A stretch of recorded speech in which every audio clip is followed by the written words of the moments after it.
Welcome to Destiny Camp! There's a place you can go. It's very cool. Where you can grow. Everyone is here. So come on, come near. Your dreams will come true. We'll show you what to do. Find your space at my Destiny place. Come on in to my Destiny place. Come on, it'll be fun. There's lots of things to do. Come on in to my Destiny place. My Destiny place, where your dreams come alive.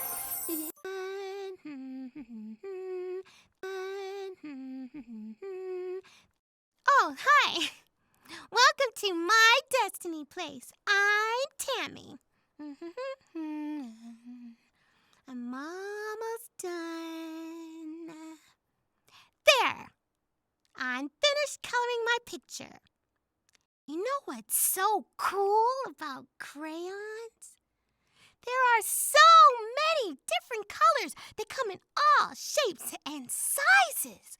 But although they are diverse or different, they all have one thing in common.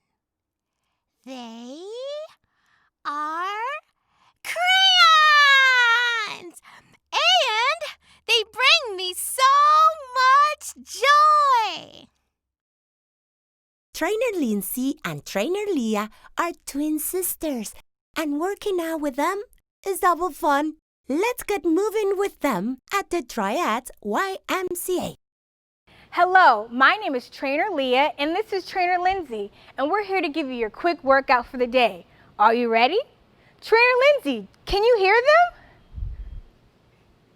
All right, so we'll do our warm-up, starting with our shoulder rolls, counting for 5. Let's begin. 1, 2, 3, 4, 5. Forward. 1, 2, 3, 4, 5. Now let's warm up our hips, doing circles going to the right. Begin. 1, 2, 3, 4, 5. All right, to the left. 1, 2, 3, 4, 5. And let's run in place for a count of 10. Let's go. 1, 2, 3, 4, 5, 6, 7, 8, 9, 10. Awesome. All right, so we're going to begin our workout, and Trainer Lindsay is going to demonstrate for us. The first thing we're going to do is called toe touchers. You're going to kick up your leg and reach your arm to your toe, just like that. Now, if you can't reach your toe, you can always reach your knee. Lindsay, can you show them? Good job. All right, now let's do a count of 10. Ready? Begin. 1, 2, 3, 4, 5, 6, 7, 8, 9, 10. Great job. Our next move is going to be called a jump rope. So you're going to pretend like you're jumping rope. Trainer Lindsay, can you demonstrate for us? Awesome. So let's do a count for 10. Ready? Let's go. 1, 2, 3, 4, 5, 6, 7, 8, 9, 10. Awesome. All right, in our third move, we're going to hold our squat for 10 seconds. Are you ready? Open up those legs wide and let's squat down, holding for 1, 2, 3, 4, 5, 6, 7, 8, 9, 10. Awesome. In our last move, we're going to do a burpee. Trainer Lindsay, can you show them what a burpee is? We're going to drop down to the floor, kick our legs back, then in, and then stand up. All right, ready to do 5? Let's begin. Down, out, in, up. Down, out, in, up. That's 2. 3, 4, 5. Awesome. Trainer Lindsay, do you think we could do these all fast? All right, let's begin. Let's do those burpees. Counting at 5. Go. 1, 2, 3, 4, 5. In those nice squats, holding down. 1, 2, 3, 4, 5, 6, 7, 8, 9, 10. And 10 jumps. 1, 2, 3, 4, 5, 6, 7, 8, 9, 10. All right, in our last move, we're going to do those nice kicks and begin. 1, 2, 3, 4, 5, 6, 7, 8, 9, 10, 11, 12, 13, 14, 15, 16, 17, 18, 19, 20. Great job. You did so good today. Remember, stay hydrated, keep moving, and see you next time. Bye. I am strong, I am smart, I am brave, and I can do anything. Grab your supplies. It's art time! Hello guys, my name is Amario from Amario's Art Academy, one of the instructors here. We're going to learn how to draw faces today. So let's get into it. Okay, so when you first draw your face, the first thing you want to do is draw an oval. So I'm going to draw a huge oval on my paper. If you have a piece of paper, make sure you draw big so that way you can see your mistakes. It's always good to draw big, and especially if you have a big piece of paper. So go ahead and draw an oval. What you want to do after that is draw a line in the middle of your oval. That way we can see and sort of divide the shape. It's called symmetry. So symmetry means the same on both sides. So this just helps with that. So we're also going to do a line that goes across. This will be the eye line. I'll write eye line next to it so you guys know. So it sort of should look like for you guys like a target, sort of for the face, right? You have the oval and you have the lines now. So this is just our guidelines. Before we even draw the face, before we draw the eye, the eyebrow, all this different stuff, we want to make sure we have some guidelines for us. Now the human body has all sorts of measurements. It's just natural measurements. It's actually really cool. If you guys take the bottom of your ear and you go across your face, that's actually where the bottom of the nose. So that's where we know how we would draw our nose. Our nose would be here, and that means if I draw my nose there, the ear has to be right across from it. So there's a lot of different measurements like that, and we'll get into that. But first, let's draw the eyebrow. So some things. Wait, let me. I wrote some notes here. All right. So when you guys are drawing your eyebrow, some things you can think about. So I call it the MFB, mountain, football, and then a bird. So you don't want to think about things as they are. If you start drawing out your eyebrow, like, oh, I can't draw an eyebrow, I can't draw an eye. First off, don't say you can't draw anything. But second off, if you think about things as basic shapes, because everything in life is shapes, then it'll help you. So let's draw the eyebrow as a mountain. That's all it is. It is not an eyebrow, it is a mountain. So I'm going ahead and I'm drawing out my mountain. Okay, so once you get your basic mountain shape, you can give some thickness to it, because most of our eyebrows get thicker and then sort of thinner, sort of like mine. And let's do the football. So we did the mountain, let's do the football. That's all an eye shape is. So if I were to draw this, like so, we could draw that football shape and have that eye line that we created earlier sort of in the middle of that. So I'm going to go ahead and I'm going to draw that football shape. Awesome. So we have our basic shape, the mountain, and the football. So the last one is the bird, right? So the bird is actually where we want to put our mouth. You can sort of guess where your mouth is by like putting your finger to your chin and then sort of guessing where the bottom lip is. And it's not that far away from each other, but there is some space in between there. So we want to mimic that for our drawing. So let me go ahead and put a lip there, it helps to put the top lip first so we can really figure that out. So let me put that top lip in there. Sort of, and all it is a bird shape. That's all it is. So let me go ahead and put the bottom lip in there. And it should look something like this. So after that, let's figure out what the nose is. So we have the lips, the bottom lip, the top lip, and then we have something right here which is called the Cupid's bow, I believe it's called. So let's put that in there as well. And that will help us determine where the nose is. So for the nose, let's just put a line, just a dash there for now. That's fine. Okay? So we have our nose, we have our mouth, we have our eye shape, and we have our eyebrow shape. So let's start defining some of these. So for our nose, all it is a V. It's a V shape. So that's what we do for the nose. Don't worry about the details of the nose. It's a V, right? So you think about all of these. These are just simple shapes.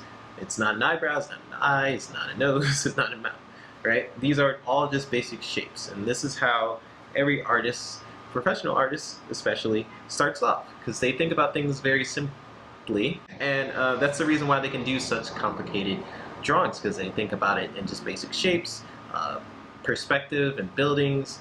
Buildings are just squares, right? So with a face, we can do the same thing. Let's start to actually define the eyes. So we have our football shape, but we can actually start to straighten out the top line and the bottom line. And the reason why we do that, because our eyes aren't completely like a football. We have the little tear duct in here, and it sort of squares off a little bit. So we can do that by keeping that football shape, but we'll just add a top line and a bottom line to the eyes. Once we do that, we'll draw the pupil for the actual eye. Now, in order to avoid the crazy eyes, is what I like to call it, so you have your football shape and then you draw a whole eye in there. That's not how you would do it, because if you do it that way, it looks like someone's always surprised. If you want someone to be like, oh, and shocked, then you would do it that way. But for the most part, when you're looking at people, you never see their full pupil. When you're looking at people, you never see their full pupil. You usually see like half of it. So that's sort of what you want to go for. You want to draw like a half sort of cut moon is what you're looking for. Once you draw that, you can draw a little dark circle in the center of it, and then some sort of shiny part in the eye. And all that is just a little circle. Let's draw the eyelid, and then we are pretty much there. So if it's a girl eye, the top eye line usually is a little bit thicker. So if you want, you can add some thickness like so, but I'm going to keep it like this for my character. And you guys can follow along if you want to draw my character. If you want to change it up a bit, you can. Okay, so that's it for drawing a face. I hope you guys enjoyed. My name is Amario from Mario's Art Academy. Excelsior. Thanks, Mr. Amario, for the cool lesson. I love words. I love reading words. Come on, let's get ready for story time at the YMCA. Hi, I'm Ann Collins Smith, and I have the pleasure to read to you today Melina's Jubilee, the story of a fresh start. It is by Zetta Elliott with illustrations by Aaron Boyd. Melina's Jubilee, the story of a fresh start. I woke up this morning with a song in my heart and looked out my window. The night rain had washed away our chalk drawings, but I didn't mind. The sidewalk was clean, and that meant we could start over. This morning, I remembered to make my bed. Yesterday, I forgot.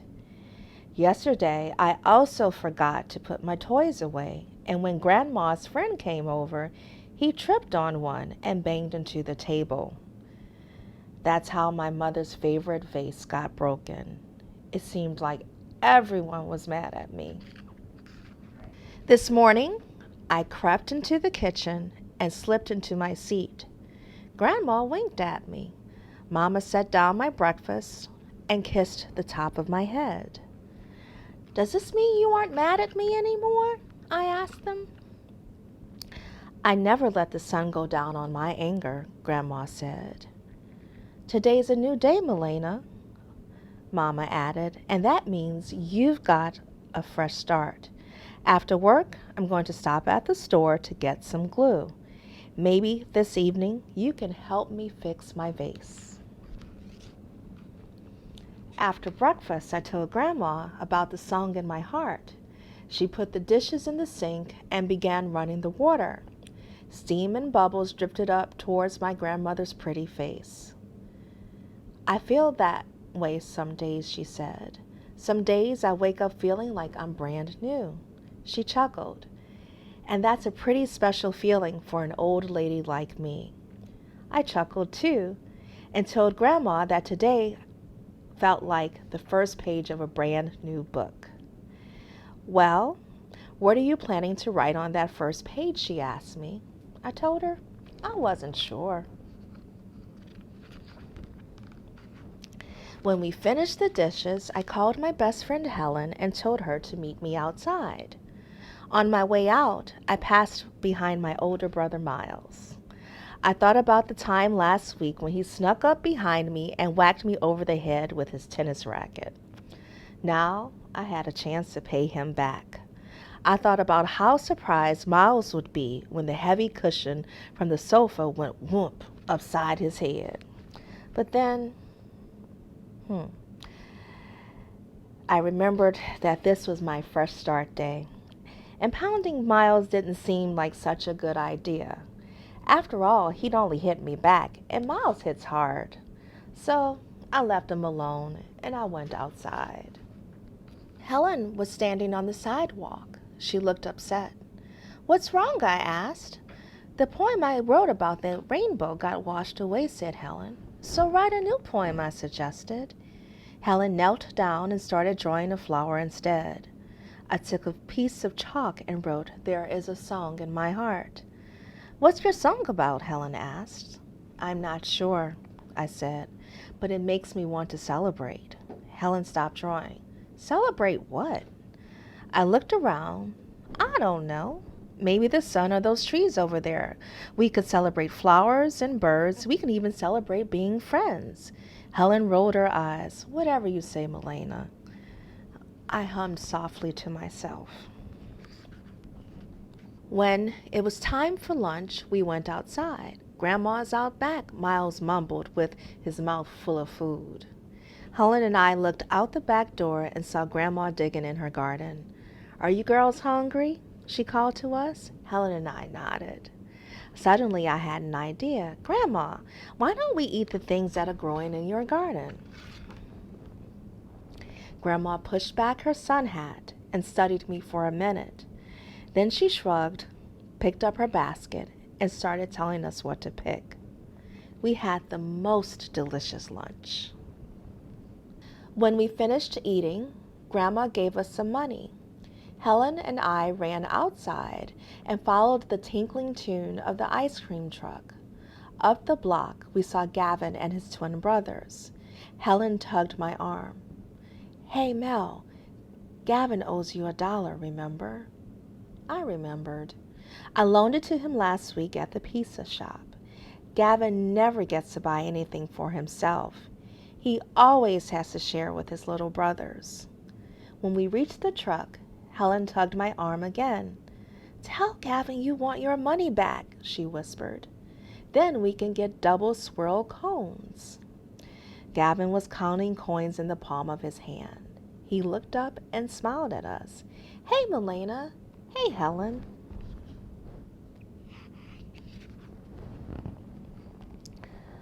On any other day, I would have told Gavin I wanted my money back. But today was my fresh start day. "Let's pool our money," I suggested. "That way we can buy a hot fudge sundae and split it 5 ways.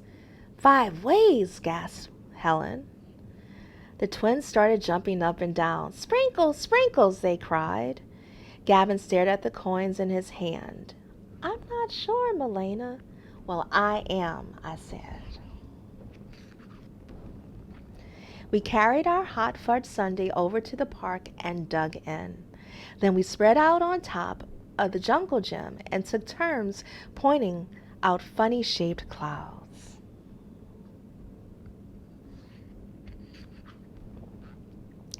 After a while, we got quiet.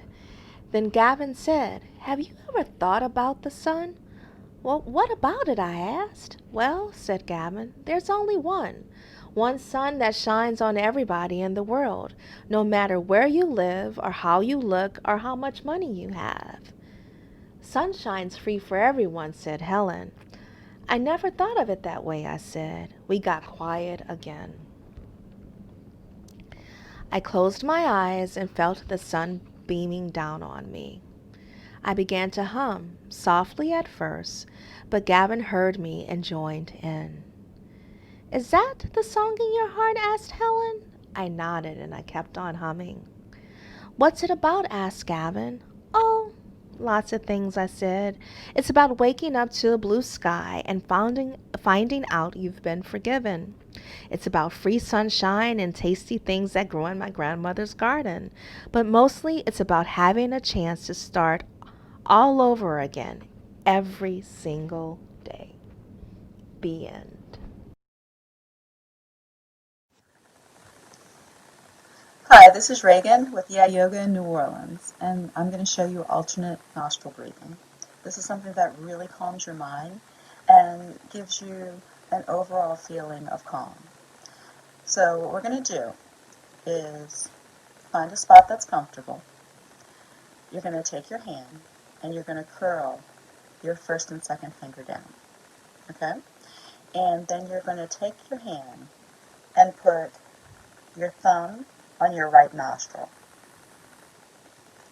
And you're going to exhale through the left nostril. Inhale through the left nostril. Close the left.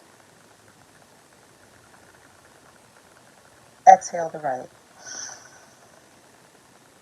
Inhale the right.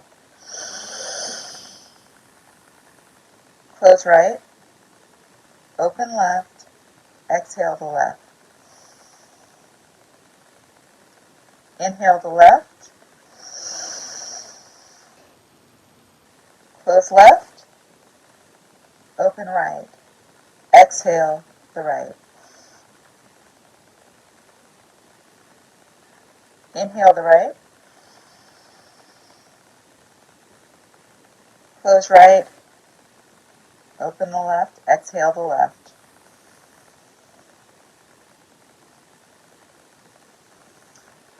And you'll be able to do that for about 5 minutes, or you can do it in sections of 10 rounds each, meaning each side doing left and right will give you 1 round. And if you do that 10 times, then check in with yourself, see how you're feeling, and if you want to do it a little further. Thank you. I love swimming. Amo nadar. But mostly important, I love staying safe. Check out these tips on water safety from the Triads YMCA. My name is Napoleon Benoit, Director of Health and Wellness at the Triads YMCA in Uptown New Orleans. Being that we are in New Orleans and in the state of Louisiana, we end up on boats a lot, right? Even on the West Coast and on the East Coast, we get in our friends' boats, our dads, our aunts, our family, whatever, right? Most important thing when getting on the boat is attaching a life vest, one that is certified by the Coast Guard. When you do so, you want to make sure everything is perfectly strapped in. On this life vest, it wraps all the way around, across the neck, and then it is gently clicked in. Once you are clicked in, you want to pull this lever as tight as you can. This could mean the difference between life and death, all right? So as soon as you get on that boat, you ask, "Hey, where's my life vest?" Because my life is important. Again, my name is Napoleon Benoit, here at the Triads YMCA in Uptown New Orleans. Thank you. Hi, my name is Tiara Alexander, and I'm the founder of Sweet Legacy. And today I have with me Brad and Christina, and we are going to make strawberry lemonade huckabucks. Now, Where I grew up, we always knew them as Huckabucks. Some people say Hucklebucks, some people say cold cups, some people say frozen cups.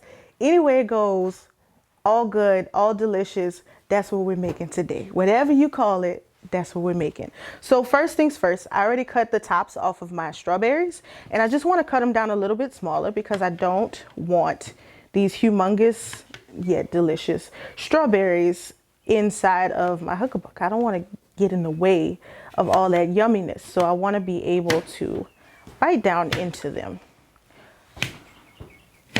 So I'm just getting them down to smaller, more bite-sized pieces, and I'm gonna put them into my sugar. And the reason I want to put my strawberries and my sugar together is that the sugar will actually pull out some of the strawberry juices, and it will give you more of a strawberry syrup inside of your Huckabuck, so you get even more strawberry flavor. Okay. And really, with something like this, you can have as many strawberries as you want. I try to have at least one for each cup that I want to make, at least one whole strawberry. This is actually about a ½ pound in total of strawberries here. Okay. And we are going to stir this together. Brad, can you handle the honors? And while Brad is stirring, I'm going to cut a few more strawberries. And in addition to the strawberries and the sugar, I have here 4 cups of water, and I have 1 cup of lemon juice. And in that bowl with the strawberries, that is 1 cup of sugar. So we're gonna just blend all of these things together, and this is, I promise you, one of the easiest recipes in the world, because all you're doing is putting everything together, and you're gonna mix it and freeze it. That's enough strawberries for us. So can you mix that together? So you wanna get your strawberries nice and coated in that sugar, like I said, so it can make that syrup. So Christina, can you take our lemon juice and pour it into our water?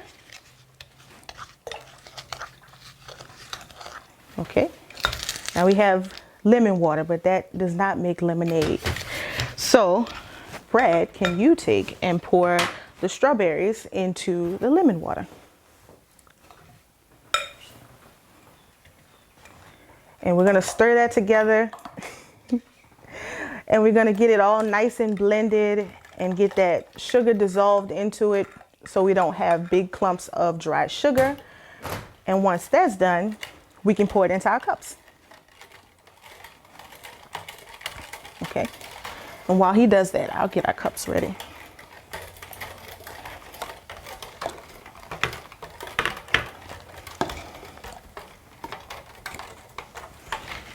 All right, that's looking good. So now we can pour this mixture right into our cups and let some of those beautiful strawberries fall in, and they'll actually float to the top as they sit. And once you take them out, they'll all be sitting on the top for you to eat them. So we want to freeze this for at least 4 hours, or overnight would be even better. So do it the night before you plan on actually eating them. And we actually have some that we already done. So this is what your Huckabucks look like when they're done. This is nice and frozen. You can see our strawberries floating on top, and you can see our beautiful lemonade down at the bottom. And my personal favorite way to eat these, I like to squeeze them out of the cup and flip it over. And it's sticky. It's so good though. It's so worth it. And you just eat it from the top. Come back and see us again. Try this recipe. Let us know how it comes out. Hi, my name is Alicia Oliver. I'm a former educator, and currently I work with children and youth at the Y. What's my why? Why do I do what I do? I'm one of 5 children, and it's interesting when you have brothers and sisters. I'm the oldest girl, so I have a lot of responsibility to my younger siblings. When we were young, we traveled with the military, and we would put on these talent shows, and everyone had their talent. And my brother could play the saxophone, my sister could act, my other sister could sing and dance. And I always sat there and watched them and wondered, what's my talent? What's my gift? What do I have to give? And I didn't realize it until I was much older, but my gift is in my values of caring and honesty and integrity and service to others. I've been blessed, and I've heard, to whom much is given, much is expected, and I think I hold that dear to my heart. And I give each and every day to the children and the families who seek our services here at the Y. That's all the time we have for today. Always remember, we may look different, or even walk or talk different, and that is what makes us all beautiful. See you next time on My Destiny Place. Bye! Make sure you subscribe to our channel. Can grow. Bye! Everyone is here, so come on, come